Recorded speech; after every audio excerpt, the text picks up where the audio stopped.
अभी तो हमें जीव, पुद्गल में ही जीव नजर आता है। मेरा मरण हो गया, मेरा जन्म हो गया। अरे जन्म आज से नहीं हो रहा है हमारा जन्म, जब से, क्योंकि जीव किसे कहते, जिसमें ज्ञान और दर्शन पाए जाए। निगोद में भी हमारा ज्ञान दर्शन का अभाव नहीं है। ज्ञान की सबसे छोटी पर्याय है वहाँ, लेकिन वो पर्याय क्या करेगी जब इतनी अच्छी पर्याय हमें कोई काम नहीं कर रही। तो निसंकित, शंका नहीं होना, क्योंकि नान्यथो वादी न जिना, भगवान अन्यथावादी नहीं होते हैं। जो कहा है, लोग कहते स्वर्ग नरक क्या पता होते कि नहीं, अब तो चांद पर चले गए।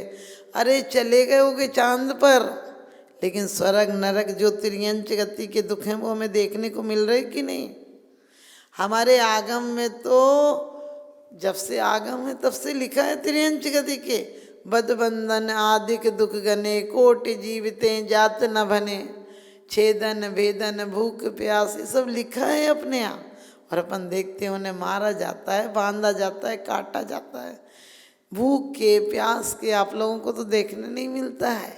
हम लोग आजकल बहुत गलत करते हैं, डस्टबिन में डाल देंगे, लेंगे सब्जी उसमें, अरे जानवर हैं पास में, गौशाला है, कहीं वहाँ दे दो, कम से कम उनके पेट में तो पड़ेगा जानवरों के। पहले जो भी खाना जीवन बार होते थे तो छोटे तबके के लोग उसे बीन बीन के ले जाते थे, उनका पेट पल जाता था, बाकी जानवर खा लेते थे। आजकल किसी के पल्ले नहीं पड़ता है। आज करोड़ों की शादियां होती हैं, सच पूछो लाखों की दावतें भी होती हैं उसमें, और दावतों में जितनी पैसे में एक दावत होती है उतने में पूरा गांव खा ले। यदि अपने बनवा के खाया जाए तो उसमें सबको ही खा ले, लेकिन नहीं, हमारे यहाँ दिखावा इतना बढ़ गया है कि जीवन में जीव दया नाम की चीज़ नहीं है। तो हमें शंका नहीं करना चाहिए, 7 तत्वों पर श्रद्धान करना चाहिए, क्योंकि जीव आत्मा हमारी जीव है। ये पुद्गल क्या है, पुद्गल तो अजीब है, एक दिन यहीं पड़ी रह जाएगी, आंखें खुली रह जाएंगी, देखना बंद हो जाएगा, मुंह खुला रहेगा, बोलना बंद हो जाएगा, पैर रहेंगे लेकिन चलने में गति नहीं रहेगी, क्योंकि ये यहीं पड़ी रह जाएगी और चेतना चली जाएगी। पुद्गल किसे कहते हैं, पुद्गल किसे कहते हैं, जिसमें पूरन और गलन स्वभाव हो। आप इतने बड़े किस दिन हो गए, आपके बच्चे का कौन दिन बड़ा हो गया। आप कभी कभी देखा साल भर बाद देखते, अरे इतना बड़ा हो गया, उसकी माँ से पूछो किस दिन कितना बड़ा हो गया, कोई पता नहीं। हर सेकंड में हमारे अंदर परिवर्तन हो रहा है, हर सेकंड में। किस दिन हम जवान से बूढ़े हो गए पता चला, वो तो बाल हमें दिखा कि ये सफ़ेद हो गए, लेकिन होना तो अंदर तो प्रक्रिया सालों पहले से हो रही थी। आश्रव हम मिथ्यात कसाय राग द्वेष विपरीत परिणति, ये मेरा, ये मेरे, ये मेरा मकान, मेरा दुकान, मेरा घर, मेरा परिवार, ये कितना लगा रखा, कभी सोचा। आश्रव दुखिकारी घनेरे, बुद्धिवंती तीन्हे निर्वेरे। यदि बुद्धिमान हो तो आश्रमों को छोड़ दोगे, क्योंकि सबसे पहली शर्त है कि जीवादि प्रयोजन भूत तत्व सर्दे तिनमाई विपर्यत। आज तक सम्यक दर्शन क्यों नहीं हुआ। पन मिथ्यात योग 15 द्वादश व्रत जानो, 5 और 20 कसाई मिले तब 57 मानो। 57 ही आश्रम है और 57 ही संबर के कारण है। 57 ही ध्यान रखना, जहर की गोली है, उसी पानी के साथ खाओगे तो मर जाओगे, और दवाई की गोली है, पानी वही है, उसके साथ खाओगे तो बच जाओगे। जो ये आश्रव के मिथ्यात आदि कारण है, ये क्या पाप आश्रव के कारण है।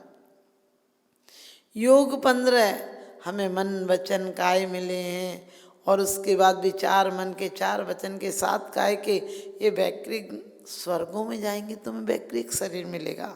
अभी आपका हमारा कौन सा शरीर है, हमारा आपका कौन सा शरीर है, बहुत अच्छी बात है। औदारिक शरीर है, पुद्गल परमाणुओं से, रस, हड्डी, मांस, खून, मज्जा से बना है। हम रोज पढ़ लेते हैं, मात पिता रज बीरज मिलकर बनी देह तेरी, हाड़ मांस नस लहू राध की प्रगट व्याधि घेरी।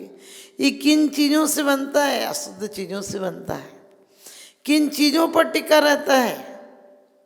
यदि खून कम हो जाए, हड्डी कमजोर हो जाए, पित्त बिल्कुल नहीं बने तो क्या होगा? आप सोचो, मल मूत्र आदि कितना, कम से कम 10 सेर मल है इसमें, और यदि अटैक पड़ता है लास्ट में, कभी कभी आपने देखा होगा, तो मल खिसक जाता है, शौच ज़्यादा चले जाते, खत्म हो जाते हैं। यानी हमारा अपवित्र वस्तुओं से तो बना ही है, अपवित्र वस्तुओं से ही निर्माण हुआ इसका। यानी हमारा भोजन क्या रहा पेट में? कोई पूछे, आज यदि कफ पर पैर पड़ जाए तो अपन 4 बार धोते हैं। हमारा शरीर निर्मित ही उससे हुआ है। माता जो खाती थी वो कफ और लाड़ से हमारा शरीर का निर्माण हुआ है। उससे शरीर को पोषण मिलता था। क्या नली में से और क्या जाएगा? कोई दाल रोटी सब्जी चटनी थोड़ी ना जाएगी। सोच कर देखो, इससे शरीर का निर्माण हुआ। और आज ऐसी गिलानी आती कि बस, हम ये नहीं कहते कि गिलानी मत करो, साफ सुथरे रहो, लेकिन फिर भी ये अपवित्र वस्तुओं पर टिका है। और अपवित्र वस्तुएं ही नवमल द्वार श्रमे निस्वासर, नाम लिए घिने आवे, आदि उपाधि। कहाँ कौन सुधी सुख पावे? ये सब आदि व्याधि उपाधियों का घर है। लेकिन कभी सोचा कि योग 15 में से योग है। योग तो मशीनरी है, उसे चलाओ तो माल तैयार करो, और जंग लगा दो तो लगी रहेगी। हमने आज औदारिक शरीर ही एक ऐसा है जिससे हम बैक्रियक से नहीं जा सकते हैं। आरक कुछ क्षण को मिलता है, छठवें गुणस्थान मृत्यु मुनियों के होता है। लेकिन सोचो, हमें कितना सौभाग्य है कि हम बैक्रियक शरीर को बहुत बार पाया हमने। लेकिन आज तक ऐसा जैन कुल पाकर ये शरीर नहीं पाया था। और अभी पाके क्या किया है? कभी विचार करके देखना, इतनी देर में हमने घंटे 2 घंटे भी धर्म ध्यान में, जो मंदिर में हमको लगता है कि हम मंदिर में पूजन करके चले जाते, ये कब पूजा शुरू होती, कब खत्म हो जाती है, हमारे अंतरंग में जरा सी देर को परिणाम नहीं बदलते हैं। तो आप लोगों से यही कहूँगी कि इन आश्रमों को कैसे रोकें। पहले तो आश्रमों को समझना है। हम व्यर्थ में, जिनसे हमारा कोई लेना देना नहीं है, जरा सी किसी की दोस्ती में बता देते, ये चीज़ लगा लेना, जीव खत्म हो जाएंगे, ये चीज़ लगाना फिर एक भी कीड़ी नहीं रहेगी। अरे तुम्हें उसके घर में रहने जाना क्या? तुमने लाखों जीवों को मारने का रास्ता बता दिया। ये चीज़ डाल लेना, इसमें ये चीज़ डलती है। अरे मत बताओ, अपना घर की तो आपकी मजबूरी करना ही है। बहुत सारे पाप हैं जो हमारे अनर्थ दंड। कभी कभी आप लोग कहते हैं मेरा कोई लेना देना नहीं था, हम फंस गए। आप जेलों में जाकर देखो, कम से कम 50% अपराधी बेचारे ऐसे ही होते हैं जिनका कोई लेना देना नहीं होता है। पास में खड़े थे, दुश्मनी में पैसे खिलाकर किसी को अपराधी बना दिया, इतना मारा कि उसने कबूल ही कर लिया जुल्म कि हाँ मैंने किया। तो सोचना, ऐसे ही हम भी अनर्थ दंड करते हैं। जो वो अनर्थ दंड हमारे बिल्कुल व्यर्थ हैं, जिनसे कोई लेना देना नहीं। तो हमें आज यही सोचना है कि आज से हम लोग आश्रमों को कौन सा आश्रम बनाना है। अभी तक जो अशुभ आश्रम हो रहा था उसको प्रयत्न पूर्वक शुभ आश्रम की तरफ ले जाना है। क्योंकि अभी आप अशुभ छोड़ देंगे तो शुद्ध में तो एकाग्रता बनती नहीं। आप जिस भूमिका में हैं उस भूमिका में आप चाहो कि माला फेरने ऐसे बैठ जाओ सिद्धात्मा की तरह, हाथ तो रख सकते हो सिद्धों की तरह, लेकिन चेतना में परिवर्तन नहीं आएगा सिद्धों की तरह।